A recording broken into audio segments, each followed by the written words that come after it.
At the 2008 AOPA Fly-In, a topic on the top of everybody's mind at this point, how bad is the fuel situation going to get? We've watched fuel prices just absolutely skyrocket. The only thing climbing faster at this point is the space shuttle. So we turned the tables on everybody and asked them as part of our 3-question survey. The second question of the day, how are fuel prices affecting you and your flying? How is fuel prices affecting me as a pilot? My flying is down about, total number of hours down about a third. I'm very fortunate in that I got my CFI rating and I do that part-time, so that's keeping my total number of hours up. I do see a definite reduction in the number of new students we're getting, and it's due to the cost. In 1998, our Cessna 152 rented for $33 an hour. Our DA-20s now rent for $105 an hour. How many people can afford that? So we need to work on some solutions for that. Well, I'm a recreational pilot. I do this for my own enjoyment, and it's really cut into it. I'm down, if I fly an hour a month these days, I feel lucky. Right now, I'm a flight instructor on light sport aircraft, so we're only burning between 4 and 5 gallons per hour. So I think in the future, you're going to probably see a lot of folks move more toward the light sport aircraft. So that's what I'm doing right now.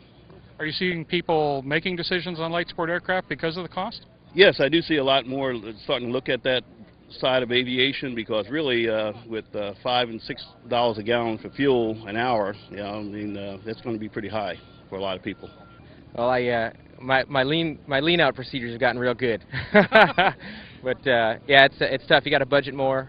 You just got to factor that in, and hopefully everything will stabilize and normalize here. Right now, it's not affecting me any. I just do it for pleasure, go when I need to go, and I'm just paying the cost right now. Eventually, I would imagine it's going to affect me and everybody else. There's no end in sight, I guess. Aero-TV is brought to you by... Today, there is an affordable, high-performance, easy-to-own and easy-to-operate very light jet designed with you in mind. Far less expensive than any other twin-engine jet to buy, it is also the least expensive to own and operate. It is the Eclipse 500, the jet that's easy to buy, easy to fly, and fun to own. The jet for you. That's a good question. We try not to look at the fuel bill. We just jump in the airplane and go fly and do what we want. I have found that lately, on a marginal day, I'm not going flying. I'll save my flying for the little better days. So, am I flying the same number of hours? Maybe not quite. It's hard to say if I'm cutting back. I'm not cutting back, but like I said, on the marginal days, I just don't go flying. We charge it, put it on the credit card. She pays the bill. I try not to look. If a kid wants to go flying, we take the kid flying. That's the end of the story. There you go. See what I mean? Yeah. I'm flying less and less, unfortunately. It's really affecting everyone. Yeah, it's a bad situation. I think it should be addressed. Unfortunately, this airport probably has one of the most expensive fuels around, and I'm based here. Well, it's hurting us a little bit personally because of the cost. I own a DC-3, so right now we're just about grounded. And the company that I fly for, we're having to be very careful where we buy fuel and think about where we're going to buy fuel and try to save some money, because it is hurting our operating costs and it's jacking up our fees and it's slowing our business down a little bit. Actually, I fly for sport, and I have to say I'm very fortunate, so it's not affecting me too much. Much higher, or if I do a whole lot more flying than I do, it is a concern. It makes it harder because I'm a student pilot, and so it just brings up the cost of training.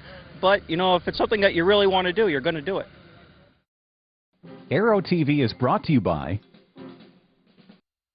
Cirrus aircraft have always been easy to fly. Now they're easier than ever to buy. A complete line of ownership programs gives you everything you need to purchase, trade, finance, lease, insure, and warranty your Cirrus. There's even an ownership program for non-pilots. The Cirrus Access Pilot can teach you how to fly, or fly the plane for you. Find out more at www.cirrusdesign.com. Cirrus, for the love of flying.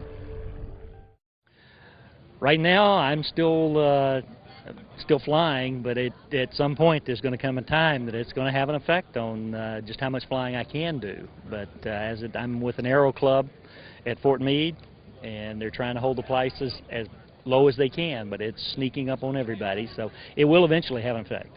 Well, I'm in a fractional situation, so the fuel cost isn't directly. I bought it on a yearly basis, so it's not quite as dramatic for me. But I'm sure the rates will go up for next year, and so we'll have to. We're coming right around the corner. We'll have to pay that piper. But yeah, it definitely affects your destination choices. You take a look at which airports you're landing at a lot more now, as far as based on fuel price. A lot of times there's big swings in fuel price, so it has a good. It's having at least some effect on it right now. There's less disposable income. How's that? The prices are going up. It's making it a little more expensive to fly. As a flight club, we fly our aircraft at cost. We don't try to make a profit, and so we simply have to raise our rental rates as a result of that. From $3.50 a year ago to $5 now, it's added a couple dollars to our rental rates. But if you really love flying, you find out a way to do it. So it's maybe one less hamburger or one less beer. So we get it done.